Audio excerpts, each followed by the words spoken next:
Hey guys, my name is Gaurav Chaudhary and you are watching mister Gaurav. तो दोस्तों, कैसे हो आप लोग? आई होप आप सभी बहुत ही ज़्यादा अच्छे होंगे। तो गाइस, आज की इस वीडियो में हम बात करने वाले हैं दो मोस्ट इंपॉर्टेंट टॉपिक के बारे में।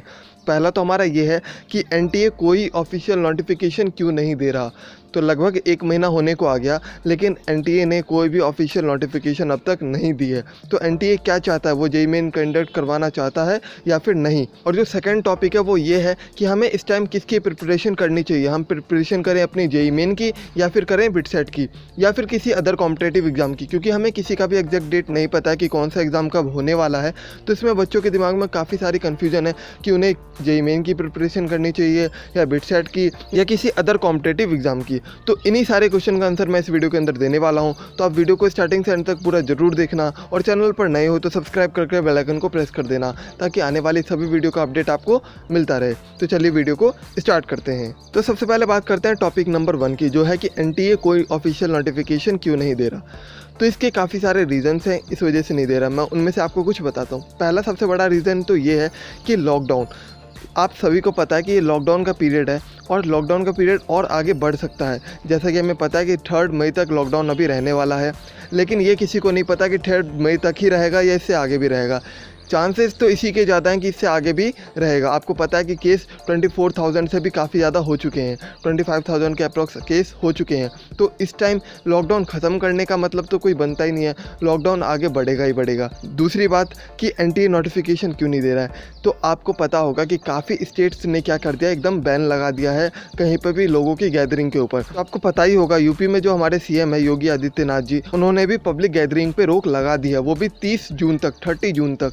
तो इसका मतलब कहीं पे भी पब्लिक गैदरिंग नहीं हो सकती है, ज़्यादा लोग कहीं भी इकट्ठा नहीं हो सकते। और जैसा हमें पता है कि जेईई मेन का एग्ज़ाम बहुत सारे स्टूडेंट देते हैं, और यूपी से भी काफ़ी सारे स्टूडेंट देते हैं, अदर स्टेट से भी काफ़ी सारे स्टूडेंट देते हैं। तो ऐसा अभी यूपी ने किया है, ऐसा अभी महाराष्ट्र करने वाला है, तो काफ़ी सारे स्टेट ऐसा करने वाले हैं। तो अगर ज़्यादातर स्टेट में ऐसा होने लगा तो बच्चे एग्ज़ाम कैसे दे पाएंगे? और ऐसा तो होगा नहीं, जब पब्लिक गैदरिंग ही बंद हो जाएगी तो एक जगह से दूसरे स्टेट जाना भी इम्पॉसिबल सा ही हो जाएगा।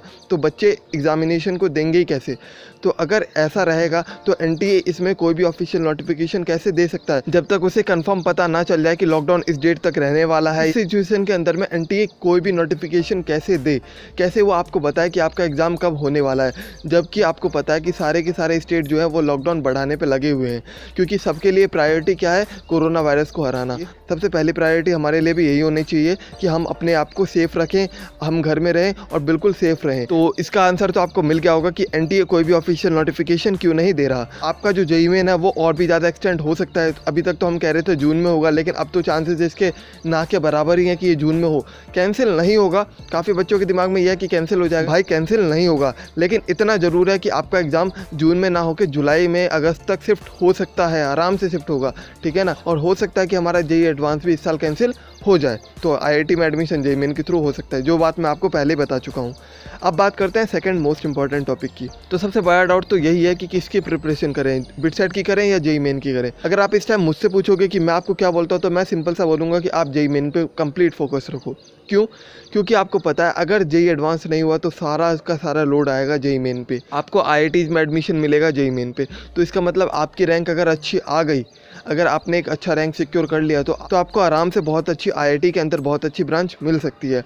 लेकिन अगर आपने जेईई मेन में अच्छा स्कोर नहीं किया तो आप कट ऑफ भी क्लियर नहीं कर पाओगे, क्योंकि इस साल कंफर्म है कि कट ऑफ बढ़ेगा, क्योंकि बच्चों को प्रिपरेशन करने के लिए बहुत ज़्यादा टाइम मिल रहा है, ठीक है। इतना टाइम अगर उन्हें दिया जाए तो वो बहुत अच्छा स्कोर कर सकते हैं। तो इस टाइम अगर आप नहीं पढ़ रहे हो तो इसका मतलब है कि आप पीछे रह जाओगे। तो इस टाइम आप अपनी सारी की सारा फोकस अपना प्रिपरेशन पे रखो, और वो भी जेईई मेन पे। लेकिन एक एडिशनल ऑप्शन भी अगर हमारे पास रहे, एक बैकअप प्लान भी रहे, तो वो ज़्यादा ज़रूरी है। तो हम जैसे ही अपने प्रिपरेशन जेईई मेन के लिए कर रहे हैं, तो वैसे ही उसके साथ साथ हम जेईई एडवांस की भी प्रिपरेशन थोड़ी बहुत करते रहे, तो ये थोड़ा ज़्यादा बेटर होगा। क्योंकि हमें नहीं पता कि हमारा जेईई एडवांस अभी भी कैंसिल हो सकता है या नहीं, तो जेईई एडवांस पे भी हमें फोकस रखना है।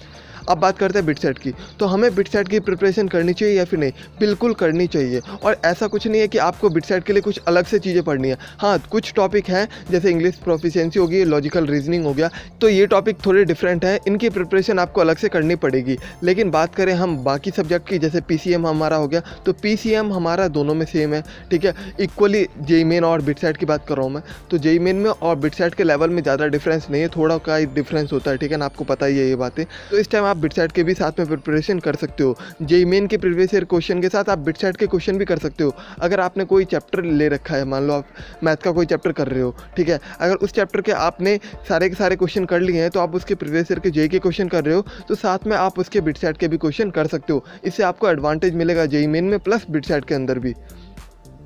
और अगर आप जेईई एडवांस के लिए फोकस्ड हो तो उस चैप्टर से आप जेईई एडवांस के भी क्वेश्चन तक पहुंच सकते हो। और आपके पास अभी बहुत टाइम है, आप सारे चैप्टर को आराम से बहुत अच्छे से कर सकते हो क्योंकि आपका सिलेबस तो हो ही गया ऑलमोस्ट, ठीक है ना। आपका सिलेबस तो 90% ज़्यादा हो ही गया होगा। इस टाइम क्या करना है, हमें रिवीजन ही करना है। तो रिवीजन एक अच्छे तरीके से हो तो वो ज़्यादा बेटर है। और रिवीजन करने का मतलब सिर्फ यही है कि आप ज़्यादा से ज़्यादा क्वेश्चन प्रैक्टिस करो। तो यही बात है मुझे बतानी थी जेईई मेन प्लस बिटसेट के लिए। आई होप आपको ये वीडियो पसंद आया होगा। अगर आपको ये वीडियो पसंद आई हो तो लाइक शेयर कमेंट करके मुझे जरूर बताना कि आपको नेक्स्ट वीडियो किस टॉपिक पे चाहिए। और चैनल को अब तक सब्सक्राइब ना किया हो तो सब्सक्राइब जरूर कर लेना ताकि आने वाली सभी वीडियो का अपडेट आपको मिलता रहे। तो चलिए मिलता हूँ मैं आपसे किसी अगली वीडियो में।